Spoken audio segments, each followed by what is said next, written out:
We're back. Double coverage, double coverage, double coverage. Mama, we made it. The network picked us up. We're like established now. We need the signs that says like clap, cheer, laugh. J-Mac here, D-Mac to the right. Welcome to Double Coverage. Mama, we What's made up, everybody? Welcome to Double Coverage with the McCourty twins, our podcast. Jason McCourty, Devin McCourty. We want to take you guys inside our lives, inside the NFL, and give you a little bit of our perspective. You guys know it. You can find us on iTunes, Spotify, whatever your favorite podcast streaming thing you use is. As always, you can follow us on social media, whether it's Facebook, Twitter, Instagram, at McCourty Twins. You will find us there. Dev, welcome to the show. A lot of seasons at this point.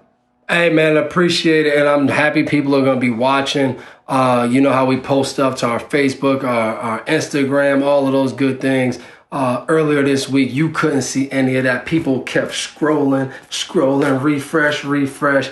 It wasn't popping up. Instagram was down, Facebook, all of the different apps. I think the WhatsApp, it was so many different things that were down. But on a serious note, I know a lot of people probably communicate through those different apps. So I know that had to be hectic for people. But it's all I heard on the radio all week. And I would say here in our culture, everyone just wanted to check people's news feeds. So I hope everyone had a good kind of disconnect for a few hours from social media and allowed you to dig in to other people's lives. But it was kind of crazy, man. I don't know if you knew. I know you got a lot of kids. Yeah, I'm focused on other things. I'm trying to win some football games out here. But speaking of football, let's get right into it. The Monday night game, Chargers, Raiders. I didn't get a chance to watch the game Monday nights or TV show nights in my household, me and the wife. But this game was a weather delay. It was a weather delay. I saw that. Bruno wasn't happy about that. And an indoor weather delay doesn't really make sense, but I'm not a West Coast guy, so I'm not really going to try to think too hard about it. But this brings up an interesting thing, rivalry game, Raiders, Chargers, division opponents. I've been in the league now 12 years, you 11, going in your 12th, me and my 13th. Do you believe that the NFL has rivalry games? Because we know in college you have the rivalry game. Someone wins a trophy. We were at Rutgers. UConn was our rivalry game. Now UConn's playing games for $1 a ticket to get into their Vanderbilt game, but that's neither here nor there. Do you believe that there are rivalry games in the NFL? I don't want to fully say no, not really. I mean, listen, in college you go to a school. If you're really good, you play 3 years. If you're good, you play 4. If you're like me and you were really bad and you needed time, you play 4.5 or whatever you want to call it.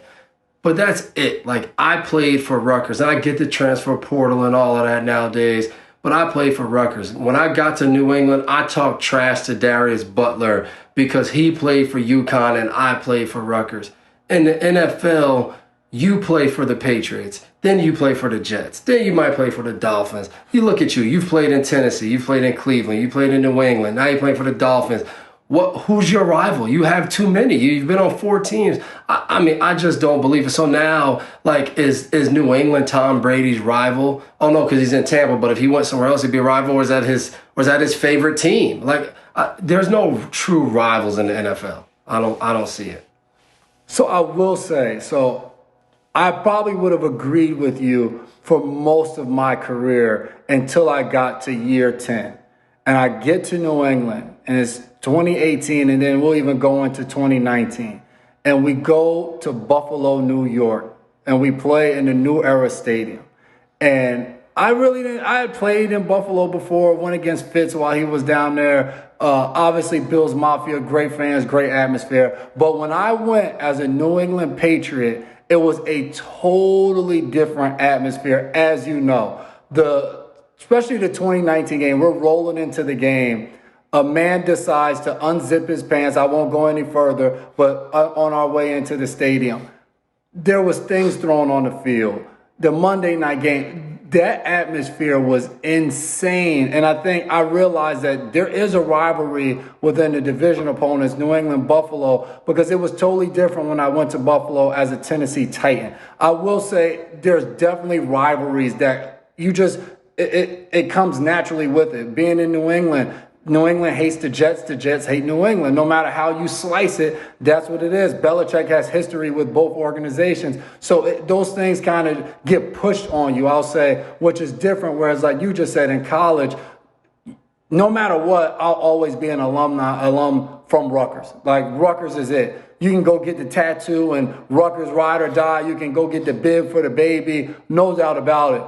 And the NFL is different. I remember my first daughter was born. She had the Tennessee Titans bib. By the time the last daughter was born, we were already Cleveland Browns. So it's not the same. But when you roll into those stadiums on Sundays, those rivalries do exist. You know some of those places you've played. Is that a rivalry, or were you on really bad football teams? And when you drove into Buffalo, no one cared. No one cared to see that game. When the Patriots came in town with Tom Brady and with Gronk going back to Buffalo, home state, Julian Edelman, Dante Hightower, Vince Wilforks of the world, you come in with all of those guys. People want to see the game. They don't care about the rivalry. I mean, I'm just saying, like, no matter where we went, like, there's no rivalry between the Patriots and the Packers, but we play at Lambeau. It's going to be a great atmosphere because it's two historic franchises. You know that, but like in high school, I remember, you know, Jay, in high school we played St. Joe's Regional, St. Joe's Montville. Here we go, the Green Knights.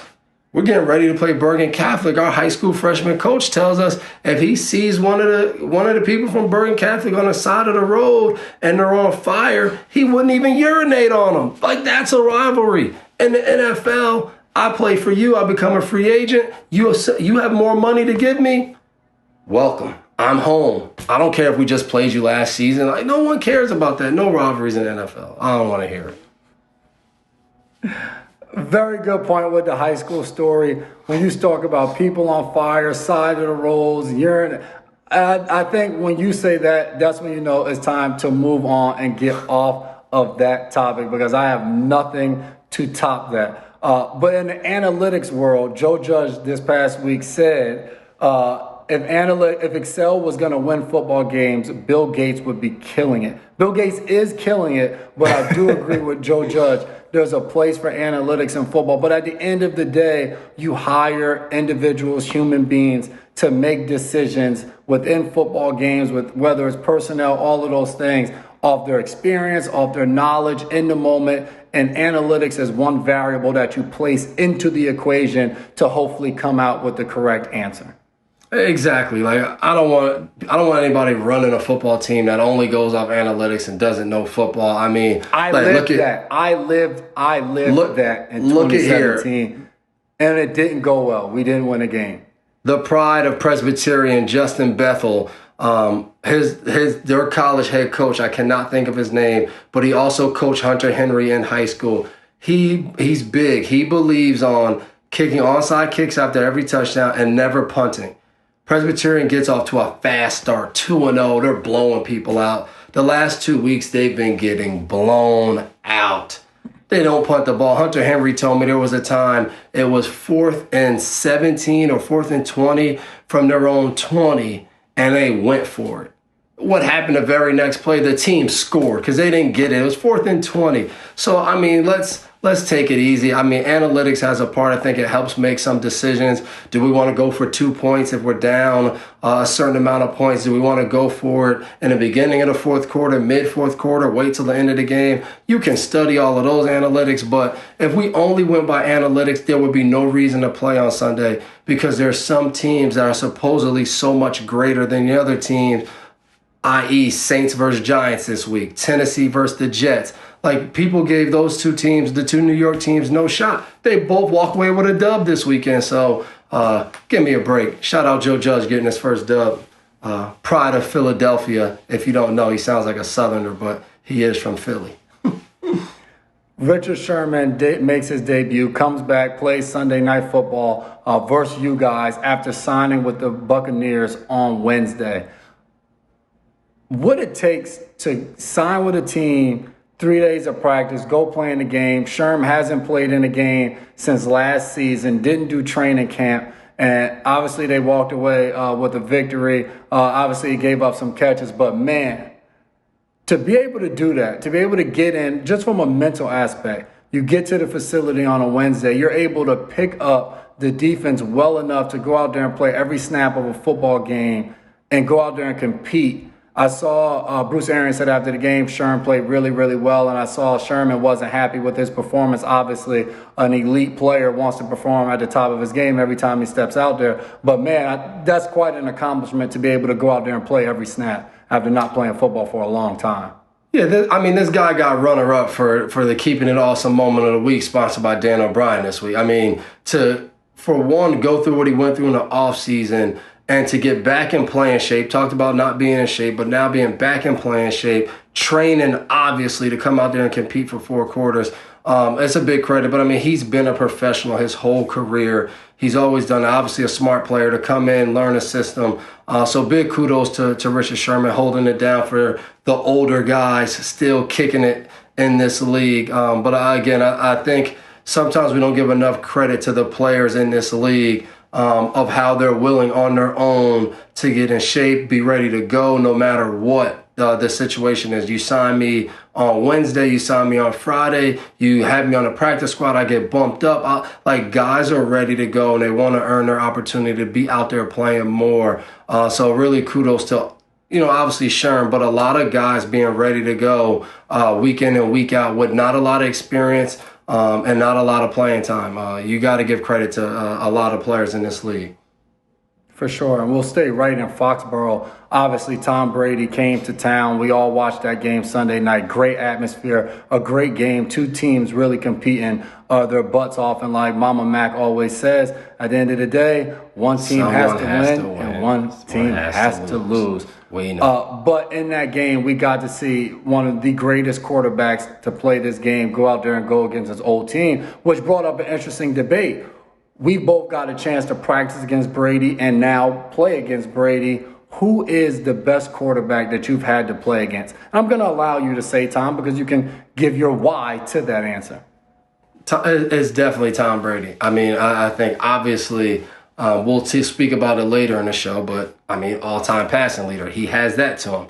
Reads all the defenses, know what he wants to do. And then I think the ball placement. Even when you play good defense, he's always going to make some plays in the game that you just sit there and you're like, that's a Brady ball. And I know you're going to say Peyton Manning probably, but I'm just saying, the guy does what it takes at the end of the day to win. And that's why he's so good and it's so hard to play against him. I shot him a text yesterday just telling him how crazy it was to be in practice. So many of the things I do on the football field was from going against him every day in practice and saying, man, like if this can work a little bit against him, I know it's going to work on Sunday.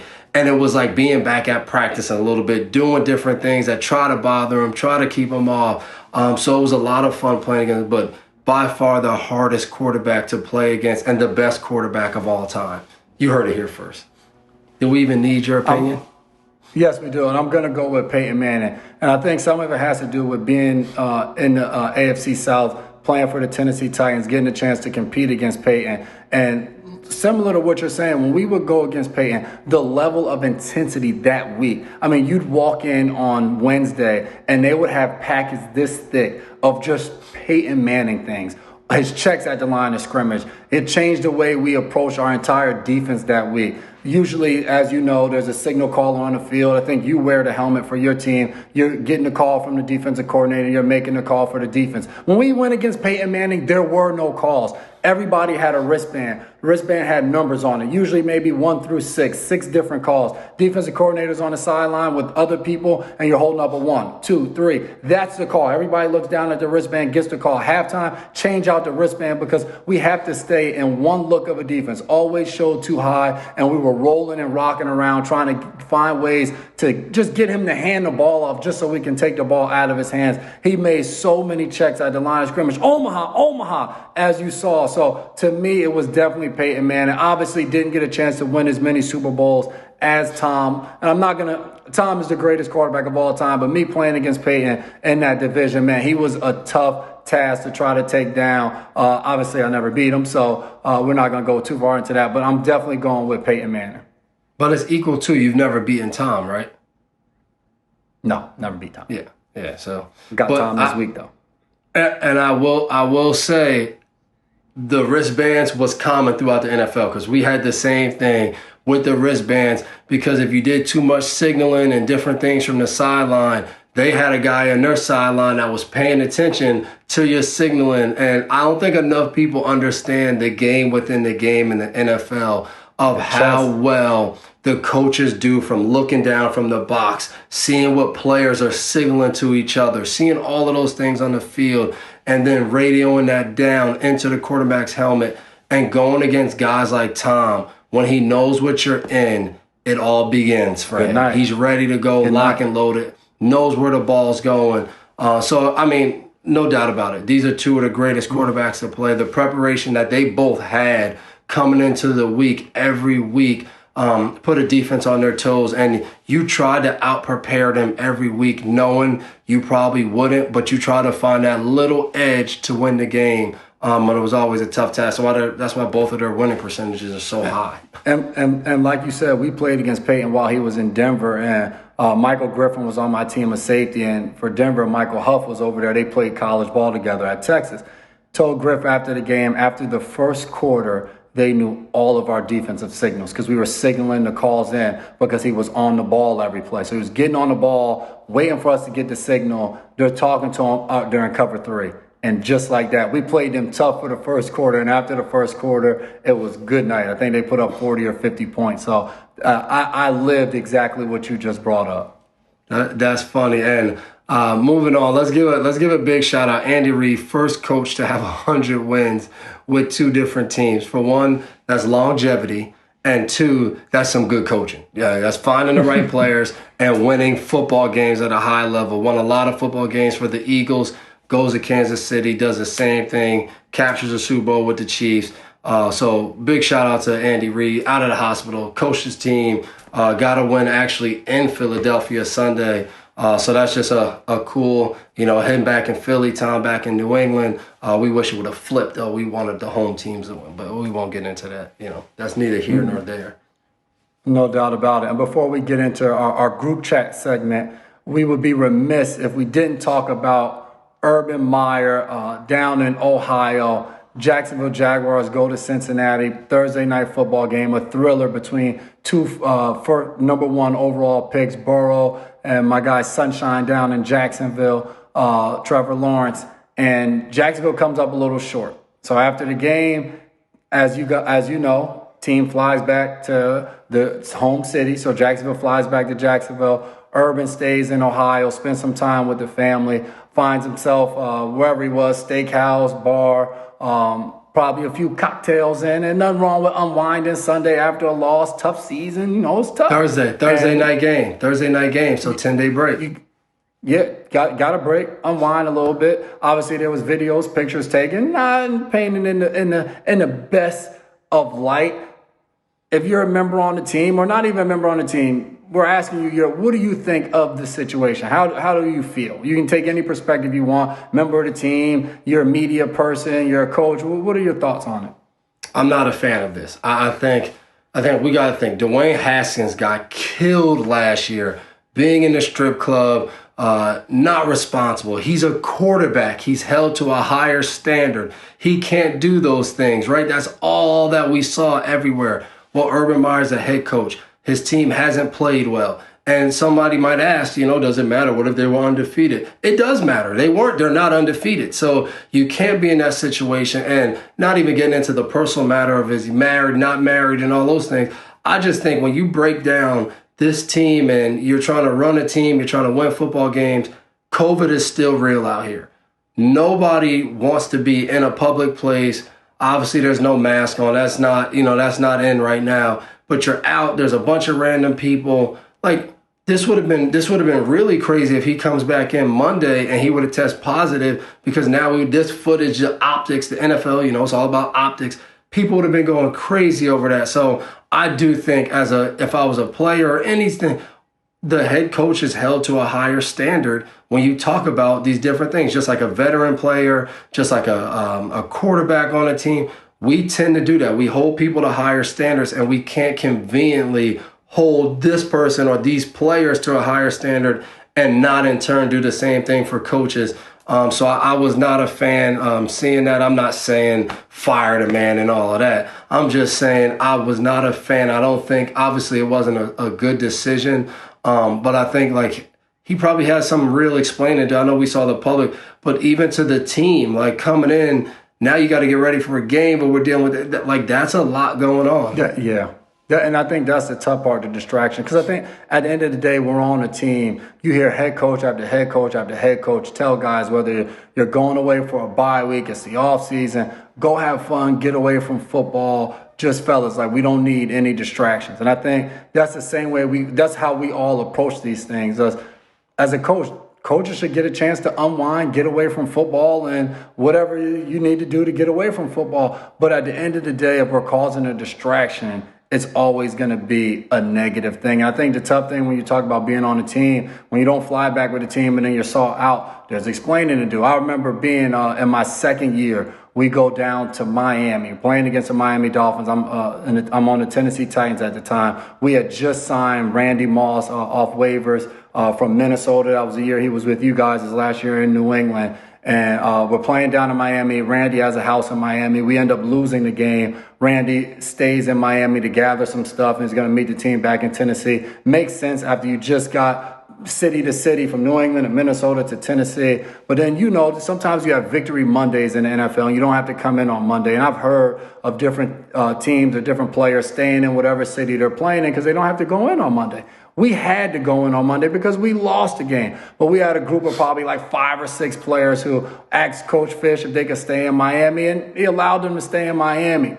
That did not go well. Those guys did not make the flight back on time. Guys showed up with robes on, no shirt. They had a phenomenal Sunday night in Miami with a rough Monday morning flight on their way back to Nashville. And that reminded me of that. Guys not getting back on the team plane, and it never ends well. But it'll be interesting to see kind of what comes out of Jacksonville. What are the thoughts of the higher-ups and the whole nine? We'll all be listening intently and reading, scrolling through our social media now is back to see what goes on with it. Did those guys get fined?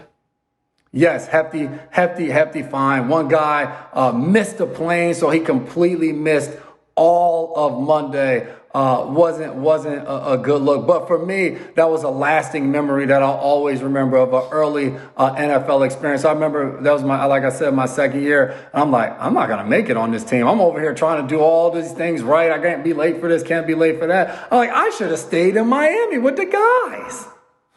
No, you don't want to get that fine. There's nothing good in Miami on a Sunday night. But keeping it in current news, on your team, Jakeem Grant traded to the Bears for a 6th-round draft pick.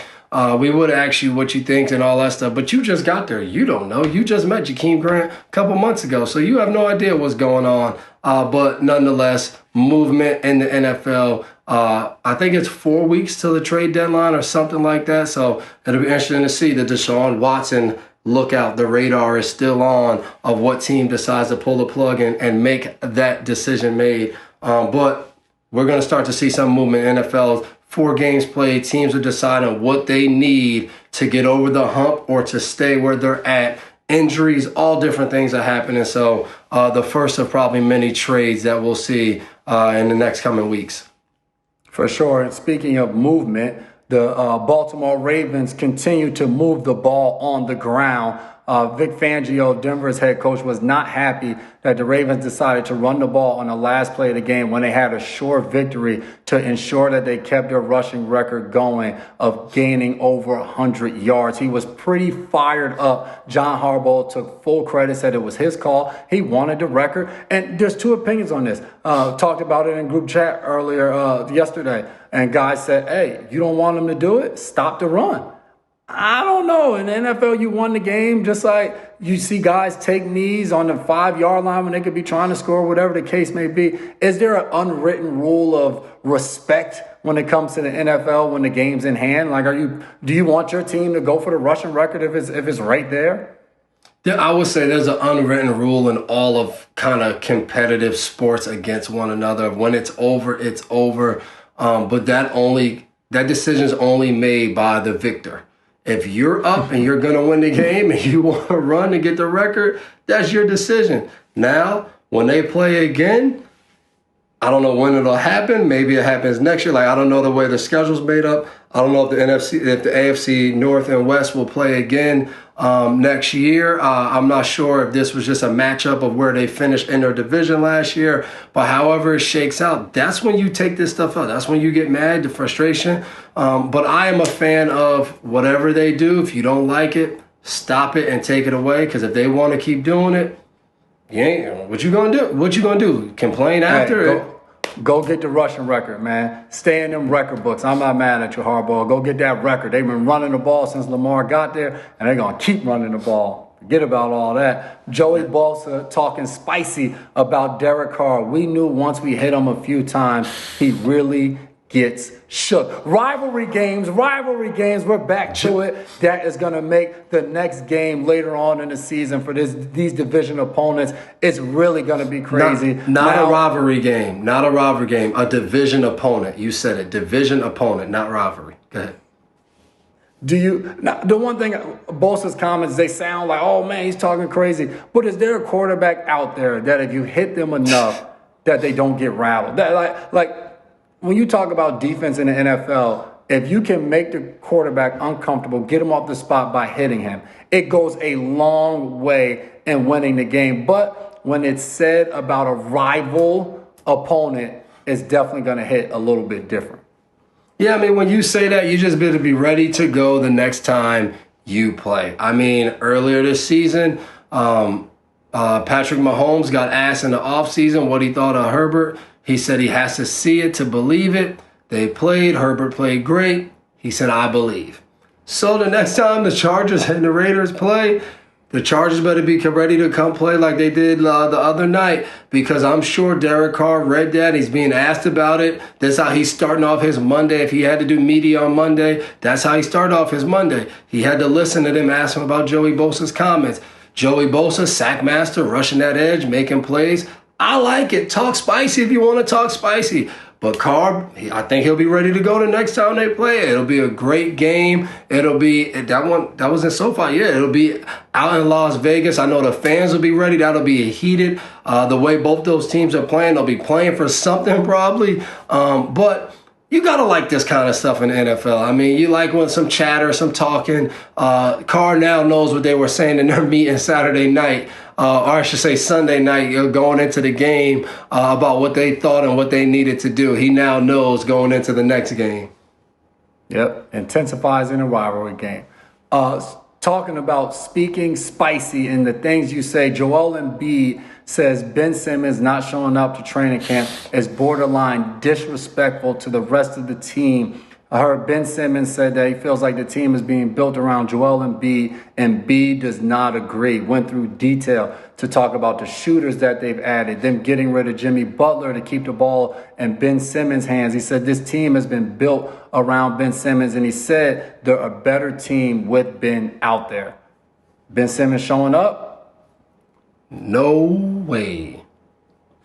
I mean, listen, we got two guys, they're going at it. Blow it up.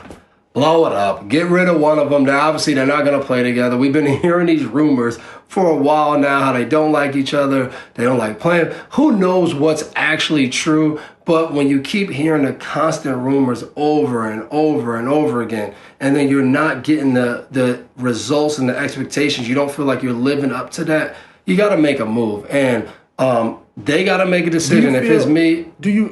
Do you feel that Joel Embiid is wrong to kind of call Ben Simmons out? Because isn't there like an unwritten rule for us as teammates? Like if me and you are on the same team and you decide not to show up to training camp because there's some things you're trying to figure out, whether it's contract-wise, whether it's trade-wise, whatever the case may be, is that kind of between you and the team? And as a teammate, hey, I allow you, hey, he got to take care of his family, his personal things. When he shows up, we're welcome. Is it wrong for Embiid to call him out? Or is it a sense of like, yo, we're the superstars. This is our team. We're supposed to be in this together. I need you here. How do you feel about that?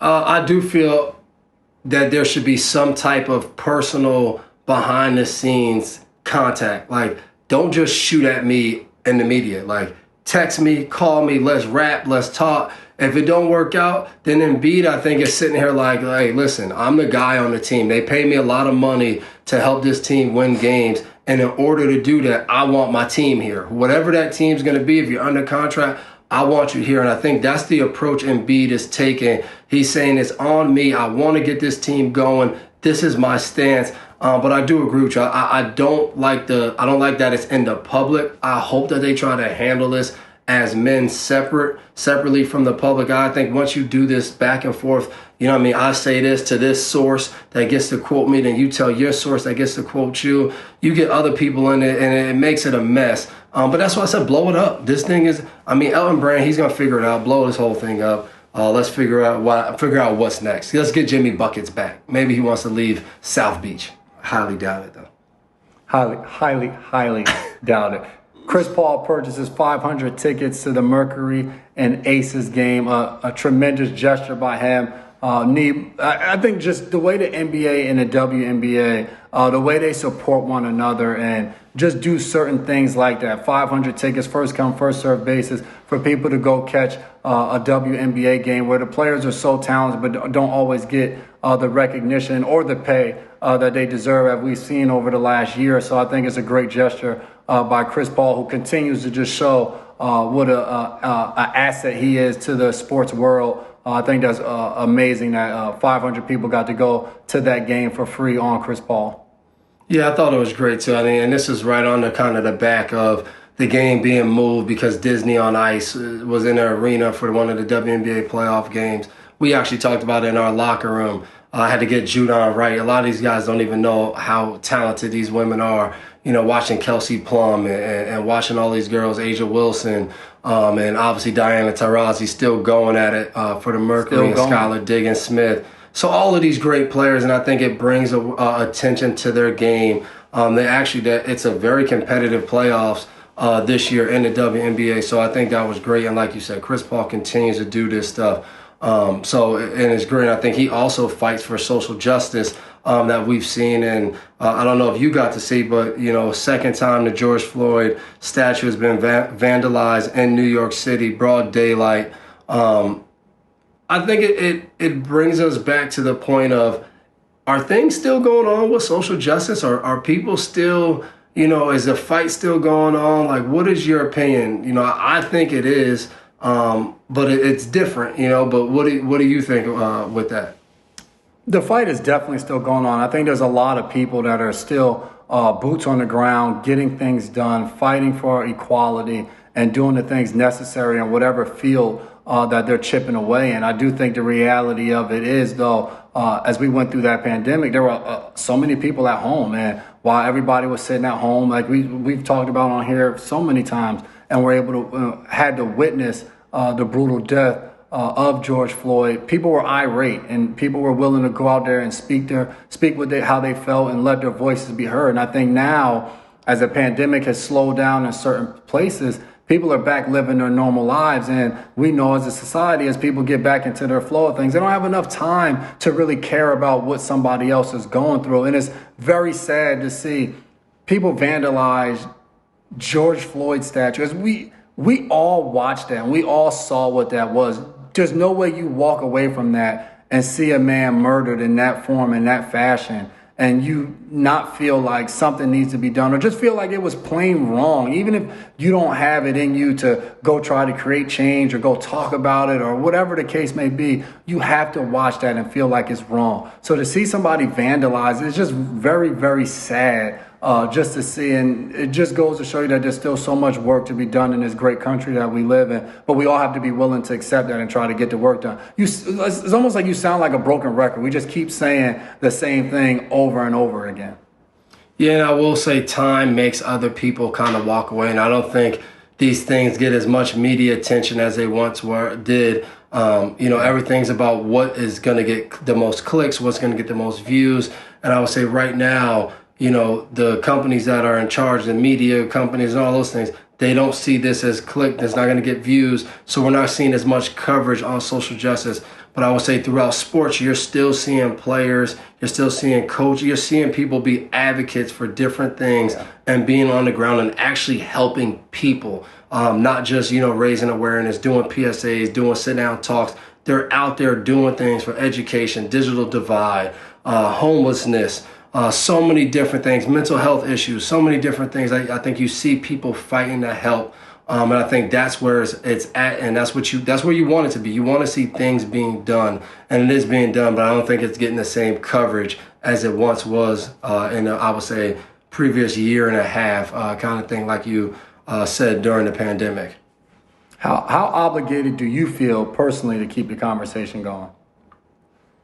I don't feel obligated. It's just something I enjoy doing. It's something I think is a passion of mine. I think it's a part of my purpose of being here on this earth. And I think for a lot of guys, and I would say a lot of men and women, like, you find your different passions and things you believe in, things you're passionate about, and you should just go after them wherever that kind of takes you. And for me, it's taken me in a lot of places where it just comes down to helping other people. And that's just how I look at it. Like, I'm just helping people as much as I can, and I enjoy doing that. And that's something I'll do for the rest of my life, no matter if I'm playing in the NFL, not playing in the NFL. I'm always going to try to be a helping hand to someone else. Man, very well said. Not an obligation, but a calling and a purpose found within it. I think that's well said. Very, very well said. Awesomely put. And as we move on to our Dan O'Brien Keeping It Awesome moment of the week, it happened right in Foxborough, so I won't steal your thunder. I'll let you talk about it. Yeah, we're talking about 80,560 yards. Tom Brady, our Dan O'Brien Keeping It Awesome moment of the week. Passes Is this Drew a tough Brees. one for you? Is this a tough one for you? No, he only needed 68 yards. It would have sucked if he needed like 450 yards and he threw for 458 or something. That would have, you know what I mean? But he needed 68 yards. We knew it was going to be hard to hold him under 68 yards. But passing Drew Brees, all-time passing leader, passing Drew Brees back in Foxborough, where it all started for him, had to be a surreal moment, going against a lot of the same people that he's kind of, I don't want to say come up with because he's in year 22, but other than the coaches, a lot of people he shared a lot of time with in the locker room, game planning with, being on the same side. So I'm sure it's surreal, and it's crazy to think that I played a long enough career to have played a lot of games to see those yards accumulate with him. And I just think, like we spoke about before we jumped on here, it's crazy to think where it all started. He got the all-time passing record right back in Foxborough. I thought it would have been pretty cool if it was with the Patriots. I'm sure it would have been a dope video and all of that, but I digress. Well, that's what I was telling, because obviously you're playing, so you don't get to see it. I'm watching it on TV. There was some confusion with it. He throws the ball, he ties the record, but then they move the ball up a yard, so now he broke the record. So it was almost like hard to get a celebratory video moment because it was like a lot of confusion going on. But from the outside looking in, what an atmosphere, just watching that game on TV, the hoopla and everything going on. It's prime time. I just remember, like, I'm watching the game and I'm just like, for those guys that are in that game, like, those are moments you take in, and those primetime games, big moments like that. You probably said it in your pregame speech. Like, as a kid, you dream to be in the NFL, to play in games like this. So it was incredible to watch two teams that competed their butts off. And congratulations to Tom Brady, who continues to just break record after record after record, because he's just playing so long at such a high level. No doubt about it. Go ahead. Let's get into who won and lost the weekend. I think when we talk about who lost the weekend, it's very, very apparent that our guy down in Jacksonville, Urban Meyer, is the loser of the weekend. He had a long weekend, Thursday night game, Friday, Saturday, Sunday off. He made the most of his weekend, but he still walked away with the L. I will say he can have the greatest comeback with a W this weekend, and he can win the weekend next week. All forgotten. It's like being a DB, short memory. Who won the weekend? Trayvon Diggs had to. I mean, He's the third player since 2000 to get 4 interceptions in the first 4 games. Brian Russell back in I know one of the other guys too who did that. You said Brian Russell in 2003? In 2003, yep. And the other guy, Devin McCourty in 2019. I was there to witness it. But I will say Diggs did one better. He got 2 the other day, so he has 5 picks in 4 games, playing at an elite ball hawking level. It's not just tips, it's not just overthrows. He's winning, got some of these. He's got a pick 6 in there too against Philadelphia. So he is making intercepting the ball look real easy. All those one-on-one matchups with his brother this offseason is paying off because he looks like an absolute stud. I believe this is year 2 for him, and it looks like it's coming together. Tall, long, everything you would want to see in a corner out there. So it's been fun to just watch him really ball hawk this year. Who knows how much he finishes with, but we'll see as the season continues. Yeah, for sure. Well, want to thank you guys for tuning in to another episode of Double Coverage with the McCourty twins. As we started off telling you guys, you can catch us on YouTube, iTunes, Spotify, whatever you watch your podcast on. But when you do so, make sure you hit that little subscribe button so you can stay updated with everything we have going on, Double Coverage. And as always, you can find us. Yeah, that too. You can find us on social media, Facebook, Twitter, Instagram, at McCourty Twins. Make sure your social media is working. We'll see you next week.